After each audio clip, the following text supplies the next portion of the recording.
الفاتحة. أعوذ بالله من الشيطان الرجيم. بسم الله الرحمن الرحيم.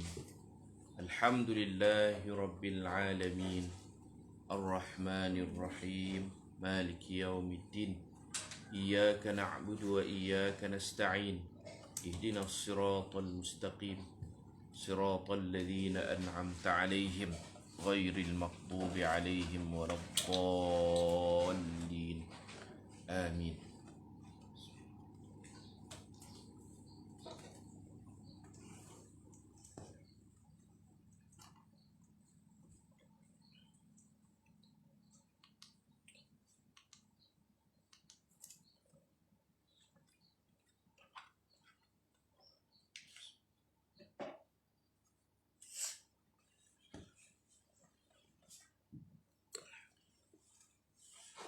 السلام عليكم ورحمة الله وبركاته.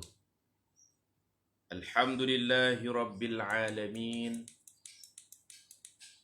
الصلاة والسلام على أشرف الأنبياء والمرسلين وعلى آله وصحبه أجمعين.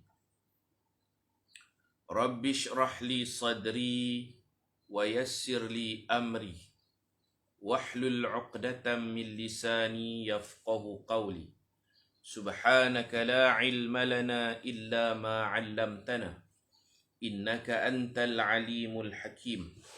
ولا حول ولا قوة إلا بالله العلي العظيم. بسم الله ما شاء الله لا قوة إلا بالله ما شاء الله كل نعمة من الله ما شاء الله الخير كله بيد الله ما شاء الله لا يصرف السوء إلا الله. أما بعد. سبحان الله وبحمده عدد خلقه ورضا نفسه وزنة عرشه ومداد كلماته. سبحان الله وبحمده عدد خلقه ورضا نفسه وزنة عرشه ومداد كلماته. اللهم أنت ربي لا إله إلا أنت خلقتني وأنا عبدك وأنا على عهدك ووعدك ما استطعت. أعوذ بك من شر ما صنعت. أبوء لك بنعمتك علي وأبوء بذنبي فاغفر لي فإنه لا يغفر الذنوب إلا أنت. Alhamdulillah, kita sambung pengajian kita muka surat 43. Batu melarikan pakaian Nabi Musa alaihissalam. Artinya daripada Abu Hurairah radhiyallahu anhu, daripada Rasulullah sallallahu alaihi wasallam bersabda, sesungguhnya Nabi Musa alaihissalam adalah seorang lelaki yang pemalu dan sentiasa menutup tubuh. Tidak kelihatan sedikit pun dari tubuhnya. Lalu ada di kalangan Bani Israel yang menyakitinya. Mereka berkata Musa tidak menutup tubuh melainkan kerana kecacatan yang ada pada kulitnya atau sopak atau buah zakarnya bengkak ataupun kudis. Sesungguhnya Allah ingin membersihkan Nabi Musa dari tuduhan mereka itu. Pada suatu hari, Nabi Musa mandi seorang diri. Sebelum mandi, beliau meletakkan bajunya di atas sebiji batu, seketul batu. Setelah selesai mandi, beliau pergi ke batu itu untuk mengambil pakaiannya. Tiba-tiba batu itu bergerak dan melarikan pakaiannya.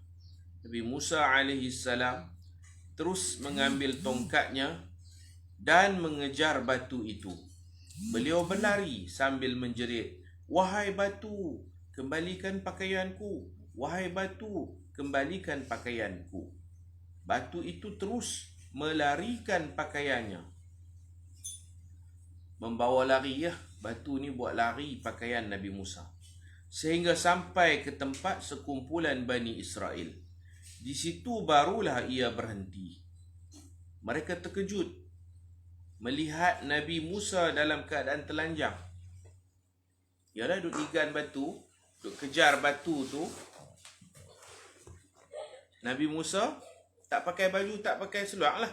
Dalam keadaan telanjang duk kejar batu. Mereka terkejut melihat Nabi Musa dalam keadaan telanjang dan tidak terdapat sebarang kecacatan pada kulitnya. Tak ada sopak, tak ada kudis. Yang ni berkata apa ni lagi? Kudis, sopak, cacat, buah zakarnya bengkok, semua tak ada. Dia tengok elok aja. Hadis ni sahih, muttafaqun alaih. Riwayat Imam Bukhari dan Imam Muslim. Beliaulah manusia tercantik ciptaan Allah pada zaman tu. Dengan peristiwa itu, Allah telah membersihkan Nabi Musa dari tuduhan mereka selama ini. Nabi Musa terus memakai pakaian supaya dia dapat balik baju dia ambil, dia pakai pakaian. Dan memukul batu itu dengan tongkatnya sebanyak 3, 4. Ini perawi tak ingat, Sayyidina Abu Hurairah tak ingat Nabi cerita 3 kali ke 4 kali atau 5 kali pukulan. Dia ambil tongkat, dia pukul batu. Berapa kali? Tak tahulah, 3 ke 4 ke 5. Yang penting berkali-kali. Sehingga berbekas di batu itu.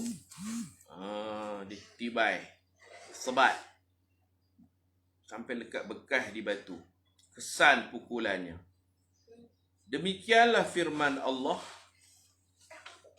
Ada ayat Quran di situ. Ya ayyuhalladzina amanu la takunu kalladzina adzaw Musa fabarra'ahu Allahu mimma qalu wa kana 'indallahi wajiha. Cerita ni nak tafsir ayat ni lah. Ayat berapa ni? Tengok, kena buat carian lah ayat ni. Ya apa? Ya ayyuhalladzina amanu la takunu kalladzina adzaw Musa fabarra'ahu Allah mimma qalu wa kana 'indallahi wajiha. Yang bermaksud, wahai orang-orang beriman, janganlah kamu menjadi seperti orang-orang yang menyakiti Nabi Musa. Umat dia sendirilah, Bani Israel, hina Nabi mereka sendiri, iaitu Nabi Musa. Janganlah kamu, wahai umat Nabi Muhammad, menghina Nabi kamu sendiri, menyakitkan hati Nabi kamu sendiri, seperti mana Nabi Musa menyakitkan hati Nabi mereka sendiri. Macam mana mereka bagi Nabi Musa sakit hati ni? Berkata macam-macam dekat Nabi Musa. Umat Nabi Musa menyakitkan hati Nabi Musa. Alhamdulillah, Ustazah Aini kongsikan tu surah Al-Ahzab ayat 69. Jadi kamu umat Nabi Muhammad jangan bagi sakit hati Nabi Muhammad. Antaranya kata ulama ahli sunnah, kita tak boleh kata mak Nabi masuk neraka, ayah Nabi masuk neraka. Tak betul tu. Tak betul. Kalau kita kata gitu, sedihlah Nabi SAW. Fabarra'ahu Allah, lalu Allah selamatkan Nabi Musa dari apa yang mereka perkatakan. Mereka kata dia ada kudi, dia duduk pakai seluar, tak pernah buka, pakai baju, tak pernah buka, tak pernah dedah badan. Mereka kata macam-macam dekat dia. Sampai alat sulit dia pun dia tuduh. Kata bengkok, pasang surut. Lalu Allah selamatkannya dari apa yang mereka perkatakan. Macam mana Allah selamatkan dia? Allah tunjuk kat mereka. Mereka boleh tengok dia sendiri, dia duduk kejar batu tu. Yang mereka kata alat sulit tu, buah zakat dia bengkok, minta maaf, tak bengkok. Mereka kata dia ada sopak, tak ada sopak pun. Mereka kata dia ada kudis, tak ada kudis pun. Cacat, tak cacat apa pun, elok je. Dan Musa adalah seorang yang mempunyai pengaruh di sisi Allah. Pengajaran. Dalam syariat Bani Israel, dibolehkan mandi beramai-ramai dalam keadaan bertelanjang.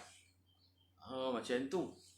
Kalau satu jantina, semua lelaki, semua laki-laki sewa kolam, boleh terjun, tak pakai baju, tak pakai seluar, uryanan, secara telanjang, boleh.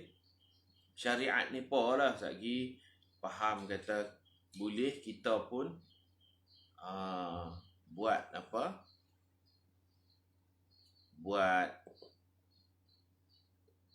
Buat satu pesta pula. Laki-laki mandi satu kolam telanjang. Tak. Syariat kita tak boleh. Kan? Syariat kita tak boleh. Lagi duk ajak kawan-kawan sekelas pergi mana-mana. Laki-laki je. Kolam laki asing, kolam perempuan asing. Hak laki telanjang, hak perempuan pergi asing lah. Tak campur jantina. Tak boleh. Syariat kita lain. Syar'una laisa syar'u man qablana. Dalam kaedah fiqh. Kaedah fiqh bunyi macam ni. Syar'u man qablana laisa syar'an lana. Syar'u man qablana. Syariat umat sebelum kita. Umat Nabi Musa contohnya. Syar'u man qablana. Syariat umat sebelum kita. Laisa, bukan, syar'an lana. Bukanlah ia syariat bagi kita. Syariat tak sama. Kita tak boleh, kan? Kita kalau mandi dengan anak kita pun tak boleh telanjang. Anak lelaki kita tak boleh telanjang. Pakai seluar pendek pun tak boleh dengan anak lelaki. Kena jaga aurat. Aurat kita pusat sampai lutut. Walaupun dia anak kita. Jangan buat family day pakai seluar pendek. Tak boleh. Kena jaga aurat. Sama-sama lelaki pun kena pakai seluar panjang. Ada orang dia pakai seluar panjang. Dia pergi masjid, dia tutup aurat. Tapi bila family day, pakai seluar pendek. Dia kata dengan anak-anak, anak-anakan. Tak boleh. Kita dengan isteri saja yang tak ada aurat. Dengan orang lain ada aurat. Suami isteri tak ada aurat lah. Dengan orang lain kena jaga aurat. Bahkan badan kita, syariat Nabi Muhammad, badan ni pun kena pakai baju. Si family day kalau terjun dalam kolam, ada sepupu. Sepupu tu bukan mahram. Kita boleh kahwin dengan sepupu. Sepupu belah ayah kita boleh kahwin. Sepupu belah mak kita pun kita boleh kahwin. Jadi badan pun wajib tutup. Selain daripada tutup aurat, tambah lagi tutup badan. Makna pakai baju. Terjun kolam pakai baju. Saya ada sepupu. Ada keipang. Faham tak? Dengan keipang kita kena jaga aurat. Badan pun wajib tutup. Pendapat mu'tamad dalam mazhab Syafi'i. Tutup aurat dan tutup badan. Pasal apa? Aurat kita fahamlah pusat sampai lutut. Badan pasal apa kena tutup? Pasal sepupu kita tak boleh tengok dada kita. Sepupu kita tak boleh tengok perut kita. Oleh kerana dia tak boleh tengok, kita lah pakai baju. Sekurang-kurangnya baju t-shirt. Tak pakai baju tengah panjang pun tak apa. No? Macam tu. Kena pakai baju, tak boleh terjun dalam kolam kena debu. Dengan baju tak pakai terjun macam apa lagi, macam badak lagi kan. Tak pakai baju, tak boleh. Nak tengok lah. Kalau ada perempuan-perempuan yang kalau kita salam batal wuduk, bukan mahram kita. Contohnya sepupu, ada keipang, ada birah. Tak birah. Ada adik ipang ke. Kita lelaki, adik ipang. Kita perempuan. Kita ada keipang. Baju kena pakai. Ini cerita sebelum PKP lah. Ada family day. Sewa di mana-mana kolam. Dah tak boleh lah kan. Jadi kena macam tu. Syariat kita tak sama dengan syariat Nabi Musa. Dalam syariat Bani Israel, dibolehkan mandi beramai-ramai tapi satu jantina. Dalam keadaan bertelanjang, tak apa, harus. Namun Nabi Musa AS tidak pernah mengamalkannya kerana sifat malu yang ada dalam dirinya. Nabi sebut, kana rajulan hayyiyan. Hayy ini daripada perkataan apa, al-haya. Kan Nabi sebut al-haya'u minal iman. Malu itu sebahagian daripada iman. Walaupun boleh tapi malu lah. Telanjang Nabi Musa rasa tak selesa. Dia pula standard dia Nabi, dia Rasul. Takkan nak serupa dengan orang lain.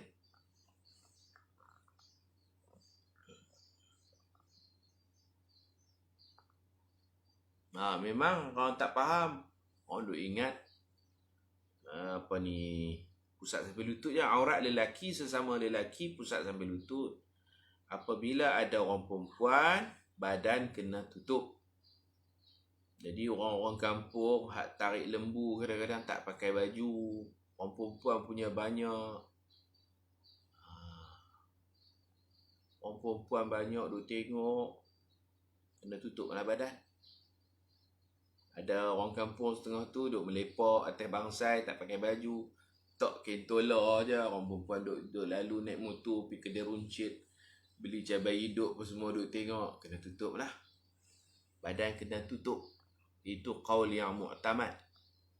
Ada ipang, ada adik ipang di rumah mertua kita, kena pakai baju.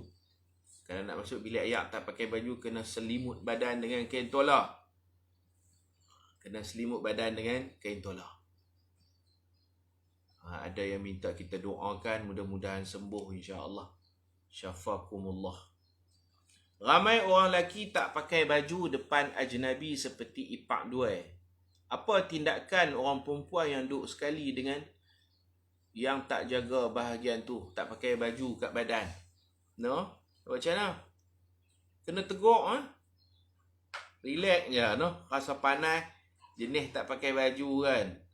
Malam tak pakai baju, tengah hari puatas lagi, relax je tak pakai baju. Tak faham tu, mengaji tak faham ataupun mengaji tak sampai. Mengaji tak sampai. Tak boleh. Kalau yang mahram, anak saudara dia sendiri, tak apa. Bila balik main raya-raya ni pun tak pakai baju. Ada ipak kan.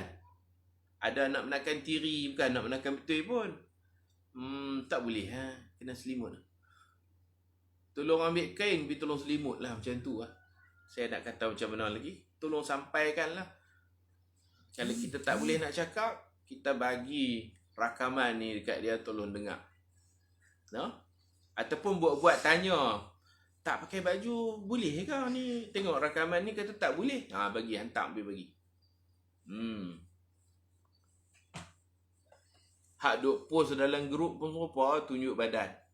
Dan grup tu macam-macam ada. Kalau dengan mak kita, dengan tok kita, tak apalah. Dengan kak kita, saudara sedaging, tak apalah. Jiran ustaz kita duk tengok, nak tegur tak berani. Jenuh pejam mata lah no. Jenuh pejam mata lah cikgu. Saya nak kata pun tak tahu. Yang penting pakak-pakak faham. Kita tak salah. Macam mana kita terlihat. Basuh kereta tak pakai baju. Syariat kita bukan syariat Nabi Musa. Syariat kita kena jaga. Kalau sama-sama lelaki tak apa, tak pakai baju. Keseluarnya, pakai kainnya. Sebab tu kami dulu waktu duduk di asrama, tak boleh duduk melepak kot tangga dengan tak pakai baju tu. Pasal orang duduk lalu lalang. Orang perempuan duduk lalu. Kena jaga noh. Banyak mana orang mandi laut, mandi sungai. Jenis tak heran ni, tak pakai baju. Kita pun mandi juga. Pakai baju jangan buka. Tak boleh. Itu pendapat mu'tamad dalam mazhab Asy-Syafi'i. Boleh rujuk daripada sekecil-kecil kitab sampai sebesar-besar kitab. Disebut begitu. Nak tunjuk apa? Tak nak tunjuk bulu dada kah? Nak tunjuk perut ke orang? Malulah. Saya tak pernah dedah, alhamdulillah. Kalau saya balik rumah mertua saya, ada ke ipak apa semua, nak pergi bilik ayak, kita selimut dengan kain tolak. Kalau tidak pun kita pakai baju. Keluar bilik ayak pakai baju, atau kita selimut dengan kain tolak. Sebab tu kita di tanah suci Mekah, Mekah payah sikit lah. Kita dalam ihram. Dalam ihram, kita sunat buka bau kanan. Bau kanannya, jangan buka badan sekali. Dia rasa panas, dia buka badan. Dia gulung-gulung-gulung ke ihram, tak atas tengkok macam tu. Adakah aurat ke? Tak, badan kita buka aurat. Tapi perempuan tak boleh tengok. Macam tu. Aurat pusat ke lutut. Kita mendedahkan badan, orang perempuan tak boleh tengok. Dah kita dedah, ni pun tertengok. Kita berdosa situ. Kita tunjuk benda yang orang tak boleh tengok. Dia buka aurat. Tapi perempuan tak boleh tengok. Nak buat macam mana? Tu yang kata kena tutup. Kena tutup. Tak apalah, kita ceritalah syariat kita. Syariat kita kena cerita. Dalam syariat Bani Israel dibolehkan mandi beramai-ramai dalam keadaan bertelanjang. Boleh, harus. Namun Nabi Musa tidak pernah mengamalkannya kerana sifat malu yang ada dalam dirinya. Serupalah ustazah perempuan kan, mengajak muslimat semua perempuan. Ustazah perempuan mengajak muslimat semua perempuan. Kalau kita tengok hukum, ustazah ni dengan anak murid dia semua perempuan. Dia boleh buka tudung, dia boleh buka baju, dia wajib tutup pusat sampai lutut je. Ustazah pakai kain lah mengajak sirah, mengajak balarah masuk kelas, semua perempuan.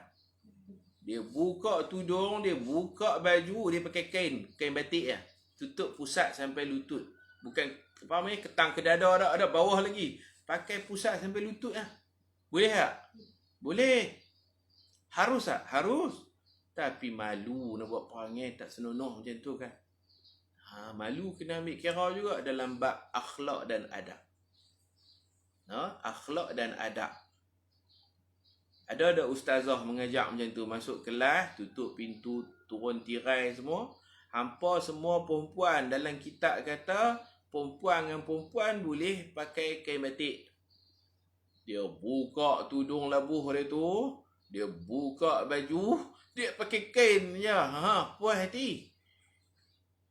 Tu dia ajak pula anak-anak murid dia, kita buka habis, kita buka. Gila aku ni. Tak malu. Tak malu punya orang. Tak pernah ada orang buat kan? Tak pernah ada orang buat. Tu malu tu.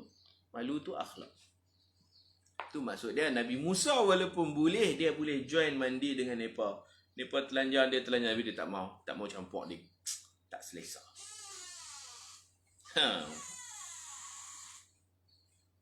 Dalam keluarga pun macam tu lah. Kok dengan adik, kok dengan abang kan, boleh je. Saudara-saudari, dua beradik, perempuan boleh je pakai kain tutup pusat sampai lutut je. Tu buat apa? Pakai baju. Pasal malu. Hukum satu benda, malu kena ambil kira juga.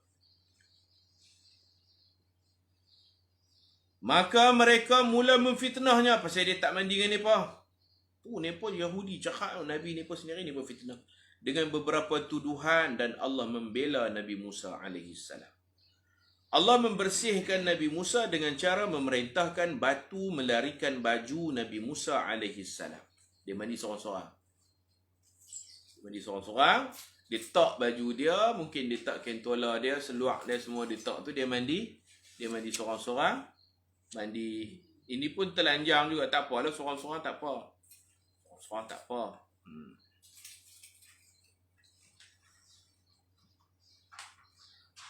Baik. Tak mana tadi? Allah suruh batu buat pelari kain baju dia. Bila dia habis mandi, tak tahulah dia mandi di tasik kot. Di Mesir ada banyak tasik. Dia mandi seorang-seorang, tak ada siapa tengok. Apalah telanjang pun. Ada orang duk tanya, kalau mandi telanjang boleh ambil wuduk tak? Sah ke tak sah? Banyak orang duk tanya. Jawab dia sah. Tak ada kena-mengena wuduk dengan mandi. Tapi kalau pakai tu lagi baik lah kan. Ambil wuduk dalam keadaan mandi, tidak berpakaian, wuduk tu sah. Tidak jadi masalah. Tidak ada sebarang kecacatan pada tubuhnya seperti yang mereka sebutkan sebelum ni. Jadi dia lari, kejar batu yang mana pelik juga noh. Batu bawa kain baju. Satu, batu bergerak tu pelik dah. Yang lebih pelik lagi, batu ni lari laju, tak jatuh. Nabi Musa nak tangkap batu tak boleh. Batu lari laju. Nabi Musa ada dua kaki. Batu tak ada kaki. Tapi macam mana dia lari? Toin, lompat-lompat ke mana tak tahu.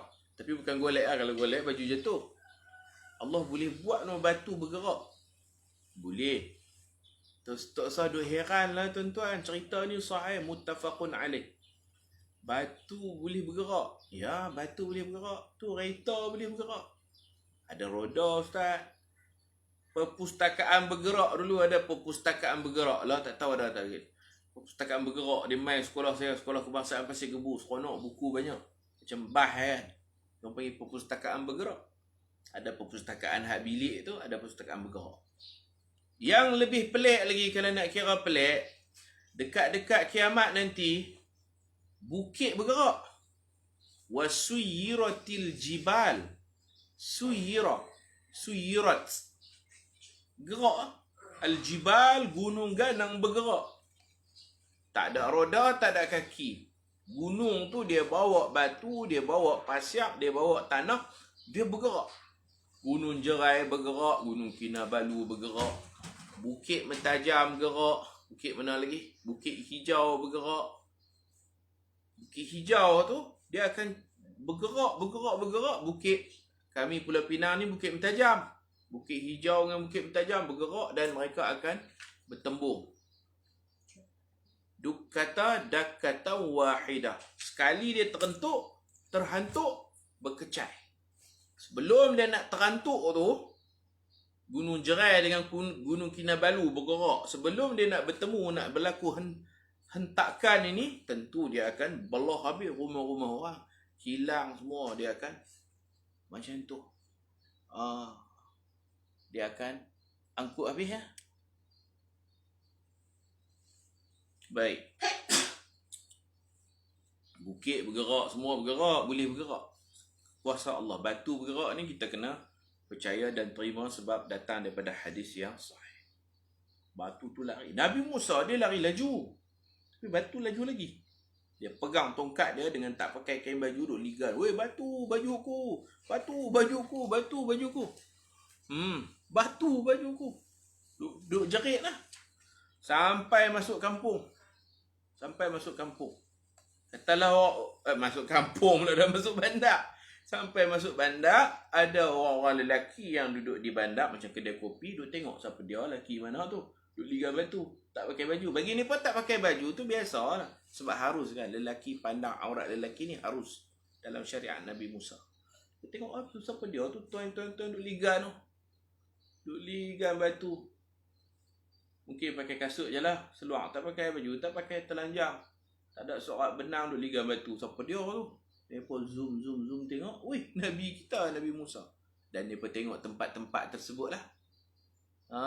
Mereka tengok tempat-tempat hak mereka kata sopak. Tak ada pun. Kecacatan tu tak ada. Jadi orang nampak. Allah bagi hari tu, orang perempuan ni duduk di rumah. Tak keluar. Perempuan tak boleh tengok aurat lelaki. Lelaki boleh tengok aurat lelaki dalam syariat Nabi Musa. Pakar-pakar duk tengok. Elok je kita duk kata kat dia. Elok ya. Fabarra'ahu Allah. Allah selamatkan Nabi Musa daripada tuduhan jahat mereka.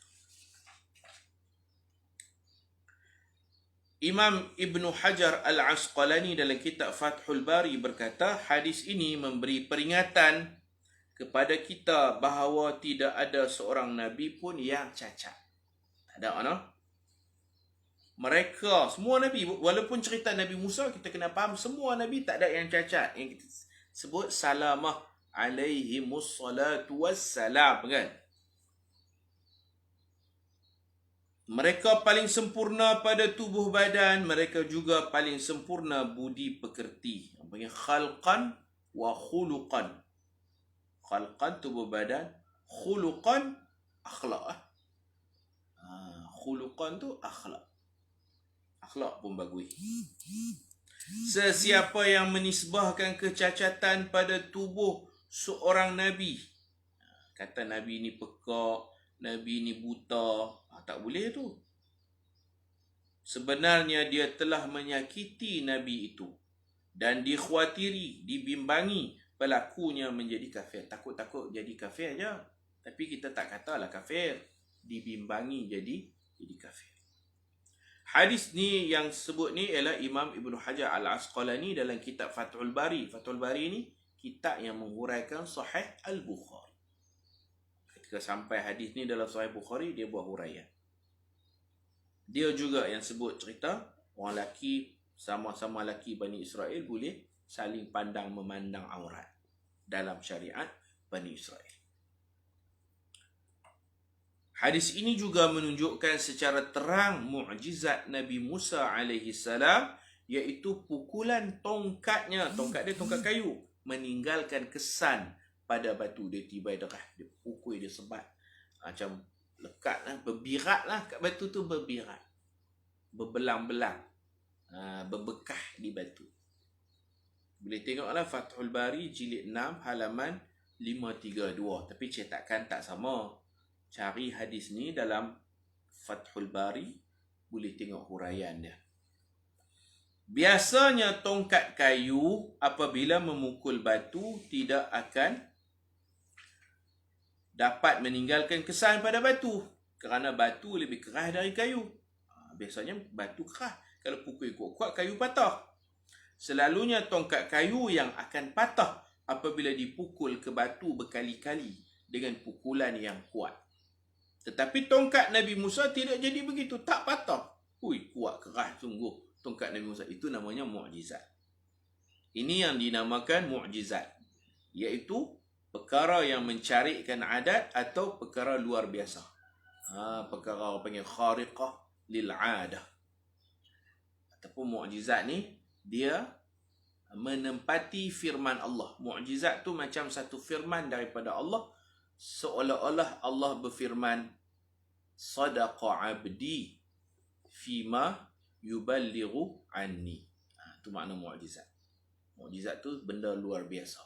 Mukjizat tu mencarikan adat. Adat kebiasaan batu kalau pukul tongkat pukul batu, tongkat ni akan pecah dan patah.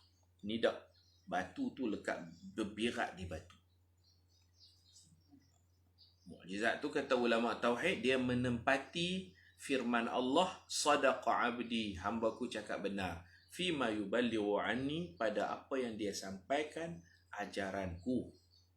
Ya Allah tunjuk satu benda luar biasa supaya orang tak kata Nabi ni penipu, Nabi ni benar. Baik. Batu ni sebahagian ulama tafsir kaitkan batu ni lah yang nantinya Nabi Musa pukul keluar ayak. Kan bila Nabi Musa daripada tanah besar Kairah ni melintasi laut pergi seberang sana ada Bukit Tursina, ada Sinai. Bawa Bani Israel ramai-ramai, selamatkan mereka. 10 Muharram lah. 10 Muharram tu dipanggil hari kemenangan, Yaumun Nasr, hari menang Nabi Musa, dan Firaun kalah, mati lemas dalam laut. 10 Muharram. Kita sunat puasa tu, puasa 10 Muharram. Bila pergi sana tak ada sumber makanan di Sinai.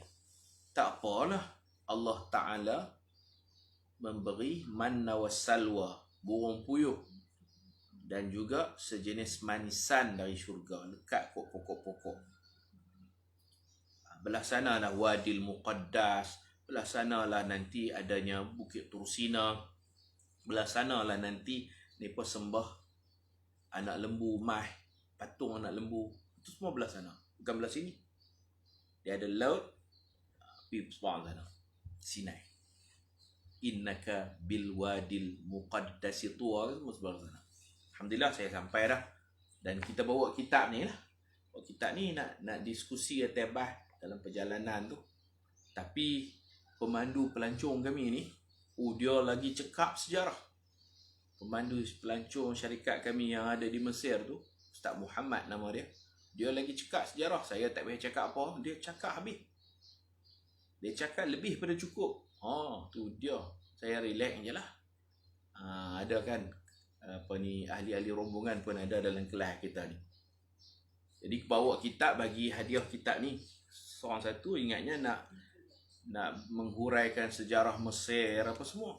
Tapi pemandu pelancong kami ni, dia duduk dalam kepala dia, tak payah guna kitab, dia bang. Tu dia setiap hari dengan tazkirahnya, dengan tazkiyatun nafsinya, dengan sejarahnya, memang puas hati. Memang puas hati lah. Orang Melayu kita duduk di Mesir. Nama Ustaz Muhammad. Jadi saya ni banyak relax sampai dekat tempat patung lembu tu. Saya nak cakap apa lagi, dia cakap habis dah kan. Betul tak? Tengok Cikgu Halijah, Makcik Halijah, betul tak? Seronok ustaz nak boleh pergi lagi. Makcik Halijah Ahmad antara orang yang bersama saya lah dalam rihlah ke bumi Mesir. Kita belajar sejarah Nabi Musa, Nabi Harun dan juga Nabi Yusuf alaihissalam. Tapi sampai Fayyum pun semua kan, Tasik Qorun, macam-macam tempat. Baik. Jadi di Sinai sana tak ada makanan, Allah turun. Wa anzalna alaikumul manna wassalwa. Turun puyuh syurga, hangat-hangat nak makan. Puyuh daripada syurga, gedebuk turun. Hampa lapar, ambil makan. Manisan pun ada. Macam kita ni makan ada apa? Ada kek lah, ada manisan. Cuci mulut. Manisan dia madu dari syurga. Lekat kat pokok-pokok, ambil makan. Allah, tak dan masuk syurga di dunia lagi. Dah boleh masuk, dah boleh rasa dah manisan syurga tu. Madu dari syurga, kek dari syurga. Saya nak hurai pun tak tahu lah. Mereka duduk situ. Mereka kata kat Nabi Musa, duduk sini, kita tak ada rumah panas. Tak apa. وَظَلَّلْنَا عَلَيْكُمُ الْغَمَامِ. Kami teduhkan kamu dengan awan mendung. Tak rasa panas. Tak payah pacak kemah, awan. وَظَلَّلْنَا عَلَيْكُمُ الْغَمَامِ. Ghamam tu awan, ghamam. Mereka kata lagi nak minum air. Tak ada ni, kering ni. Tak apa, Nabi Musa pukul tongkat ke batu, keluar air. Idrib bi'asakal hajar. Pukul batu, keluar air. Kami pergi tu, Uyun Musa. Tempat yang keluar air. Fanfajarat. Dia pukul batu, keluar air. Air tu keluar. Fanfajarat min huthnata asyrata aina. 12 pancutan mata air. Ketuk batu, batu tu keluar air. 12. Sebab Bani Israel ni dia ada 12 kabilah. 12 keluarga besar. Qad alima kullu unasim mashrabahum. Setiap seorang, setiap kabilah, mereka tahu tang mana nak minum. Dia keluar 12 ayat dan macam ada tanda. Kuanter 1, kuanter 2, kuanter 3. Dia ada tanda di batu tu. Jadi ulama tafsir mengaitkan batu hak Nabi Musa ketuk keluar ayat. Sebelum tu batu tu lah yang buat pelari baju Nabi Musa. Dulu Nabi Musa geram kat dia, balun cukup-cukup kan. Ribai dia. Bekas, 3 bekas atau 5 bekas. Berbiras. Batu ni nakal dulu. Nakal dia buat pelari baju Nabi Musa dengan arahan Allah. Rupa-rupanya batu ni juga. Pasal dia ada lekat bekas kan. Nabi Musa ketuk batu di Sinai. Dia bukan sebarang batu. Ketuk batu ni tak keluar air. Ketuk batu ni tak keluar air. Idrib bi'asakal hajar. Ketuk batu tertentu baru keluar air. Ketuk batu ni keluar air. Batu tu bila Nabi Musa merenung-renung tengok dia ada birat dia. Lo hang ke dulu buat pelari baju ku? Lo ni macam tu. Dia contoh dia macam ni lah. Seorang guru disiplin, garang, pernah tibai. Bolehkah tibai ya? Kalau undang-undang lo tak boleh Tapi rotan ni dia perlu juga dalam pendidikan. Tapi jangan zalim lah. Jangan kejam sangat. Katalah dia pernah tibai anak murid dia yang nakal. Nanti besar nanti, lama nanti, kereta dia rosak ke apa ke. Tengah malam kereta dia rosak tepi jalan. Ada seorang budak muda mai tolong bantu. Orang lain semua tak mau bantu. Bila tengok-tengok balik, dia tak kenal. Budak tu bila dah siap, Dr. Pomen, budak tu tanya dia, cikgu, terkejut dia. Cikgu kenal saya? Sebab dia tak nampak macam kenal. Cik kata je lah nampak macam kenal. Tak kenal pun. Cikgu kenal saya? Siapa dia kata nampak macam kenal? Saya lah ni dulu cikgu pisah cubit perut saya, tibai saya lah. Oh hang ke? Masya Allah, bagus lah. Dia waktu mengaji ni memang nakal sikit. Lepas pada tu jadi orang yang berguna kan. Dia yang bantu kita. Oh terima kasih lah. Macam tu. Jadi Nabi Musa dalam peristiwa baju dia tu, dia pukul batu ni. Nanti di Sinai, air tak ada. Allah takdirkan melalui batu tu keluar air.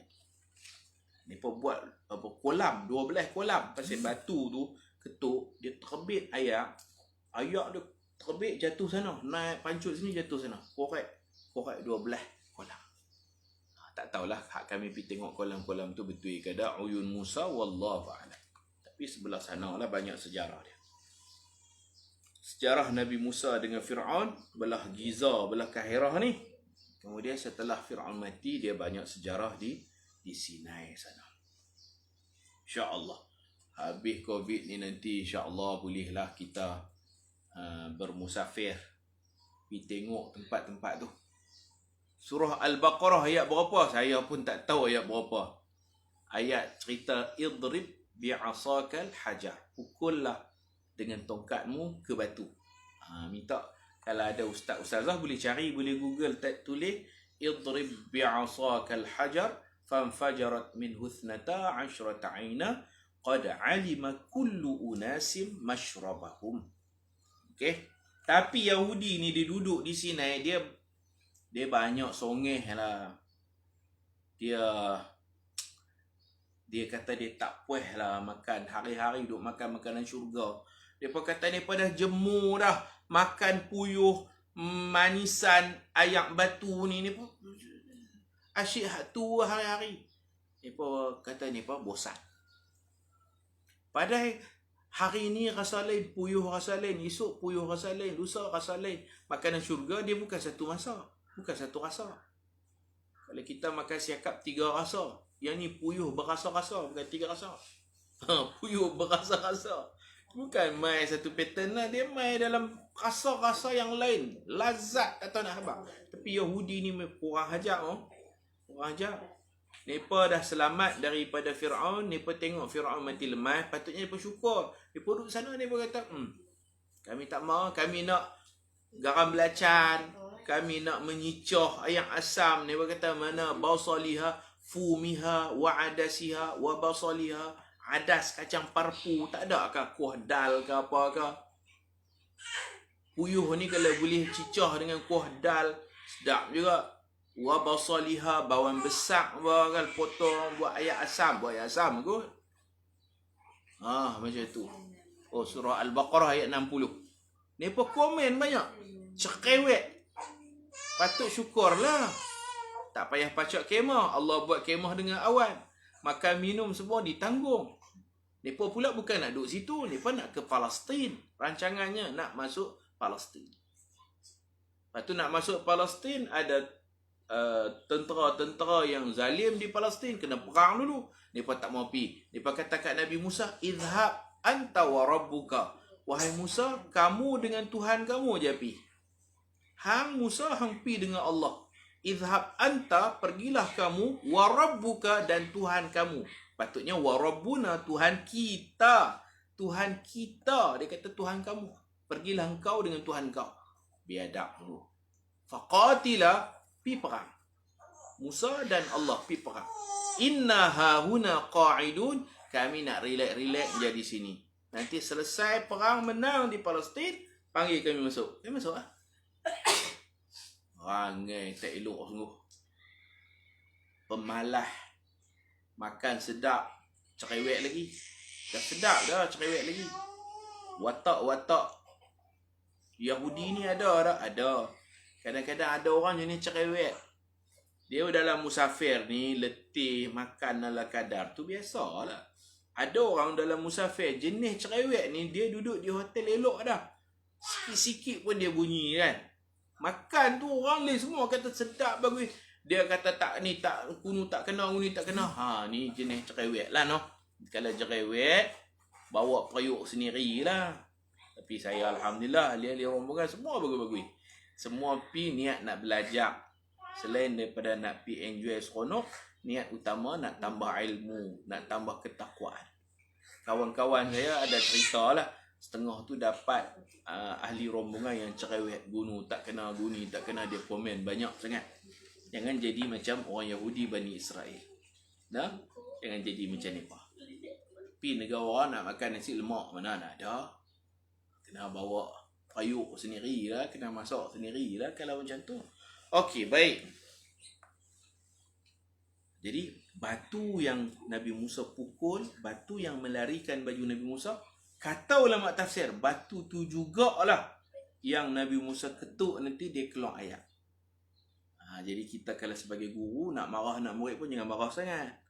Sekarang dia nakal, satu hari nanti dia jadi orang yang berguna. Orang tua-tua kata, biasalah kecil-kecil tera nak besar. Kan ayat tu kan? Budak-budak tera nak besar, mana tak matang lagi. Budak-budak tak matang lagi, betulah. Seorang guru marah tu boleh, tapi simpan lah ni dia macam tu lah, tera nak besar-besar, nanti dia akan jadi orang yang berguna insya-Allah. Doakan mereka insya-Allah. Ini saya cerita batu Begitu juga ulama tafsir cerita Kibash. Kibash yang anak Nabi Adam ni, cerita kuat lain pula. Cerita kuat lain. Kibash anak Nabi Adam tu yang dia buat korban, Allah terima kibashnya. Ulama tafsir kata, bukan hadis bukan ayat Quran. Ulama tafsir kata Kibash tu jugalah yang Allah suruh malaikat Jibril buat turun daripada syurga. Pasal Kibash anak Nabi Adam ni datang api menyedut Kibash tu naik atas. Jadi Kibash tu juga yang diturunkan dalam peristiwa Nabi Ibrahim sembelih Nabi Ismail. Nabi Ibrahim sembelih Nabi Ismail. Kemudiannya yang mati, yang berdarah siapa? Darah Kibash. Wa fadainahu bidhabhin azim. Kami tebus Nabi Ismail dengan sembelihan yang besar, gemuk besar. Pasal Kibash ni memang dia besar. Kemudian dia duduk dalam syurga, dia makan, minum dalam syurga, badan dia memang besar. Maka ketika Nabi Ibrahim sembelih Nabi Ismail, berkali-kali dia sembelih tak putih kerana pisau tidak memutuskan. Api tidak menghangus dan membakarkan, kan? Begitu akidah kita. Allah yang memutuskan, Allah yang membakar. Semua dengan izin Allah. Allah tebus wa fadainahu bidhabhin azim. Kami tebus dengan sembelihan binatang yang azim, besar, sungguhlah azim. Besar sangat-sangat, gemuk. Kibah yang sangat gemuk, sangat berisi. Kibah syurga. Mai kat mana kibah syurga ni? Dikaitkan anak Nabi Adam yang nama Habil tu, idh qarraba qurbanan fatuqabbala min ahadihima wa lam yutaqabbal min al-akhar qala la aqtulannak qala innama yataqabbalu Allahu minal muttaqin. Kena rujuk ayat watlu alaihim naba abnai adam bil haqq. Ceritakan kisah dua orang anak Adam, dua orang anak lelaki Nabi Adam ya, bertanding korban, kan. Baik. Dalam cerita ada cerita. Memang pun buku kita ni 40 hadis Nabi Muhammad bercerita. Memang kuliah kita kuliah cerita ya. Cerita baby. Cerita hak nu, cerita hak ni, cerita batu, cerita puyuh, cerita madu. Cerita binatang Kibash. Dah tajuk slot kita pun slot cerita. Kena cerita. Kalau Tanwirul Masalik, kita lebih kepada hukum, hadis, hukum dia berat sikit lah. Hukum hakam, kan. Ajak anak-anak tuan-tuan sekali mengikuti kuliah ni. Budak-budak memang dia suka dengar cerita. Share dengan cucu-cucu cerita ni bagi mereka faham. Cerita dalam Quran dan hadis. Memang budak-budak memang dia cukup suka sungguh dengar cerita. Kalau kita mengajak sekolah rendah, budak bising, kita tanya, "Hampa nak dengar cerita tak?"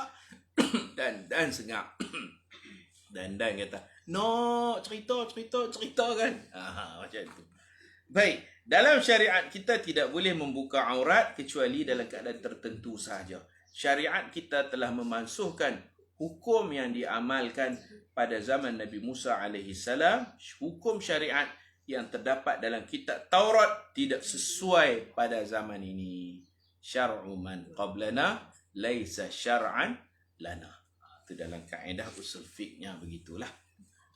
Wa sallallahu ala sayyidina Muhammad wa ala alihi wa sahbihi wa baraka wa sallam walhamdulillahi rabbil alamin. Mohon maaf jika terkasar bahasa, sebarang kesilapan. Mari kita tangguh dengan tasbih kafarah dan suratul Asr. Subhanakallahumma bihamdika asyhadu an la ilaha illa anta astaghfiruka wa atubu ilaik. Bismillahirrahmanirrahim. Wal 'asr innal insana lafi khusr illa alladhina amanu wa 'amilus salihat wa tawasaw bil haqq wa tawasaw bis sabr. Assalamualaikum warahmatullahi wabarakatuh.